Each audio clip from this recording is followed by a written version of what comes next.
In today's video, I'm going to teach you how to create a shipping zone in Shopify step by step.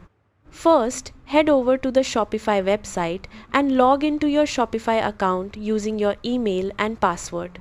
Once you're inside the Shopify admin dashboard, scroll down and click on Settings located at the bottom left corner. Inside the Settings menu, select Shipping and Delivery. This is where you manage all your shipping profiles, rates, and delivery zones. Before creating a new shipping zone, review your current shipping setup to avoid overlapping or conflicting shipping rates. Next, click on Add Shipping Zone to begin creating a new zone for your store. You'll now be asked to enter a name for the shipping zone.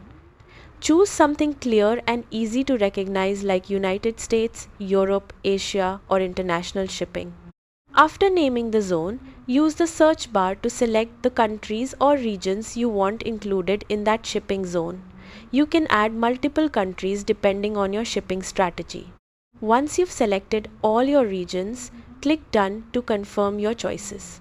After creating the zone, you can continue setting up shipping rates for that specific region based on order price, weight, or delivery speed. Finally, click Save to apply the new shipping zone to your Shopify store. Creating organized shipping zones helps provide accurate shipping rates and improves the customer experience during checkout. Thanks for watching.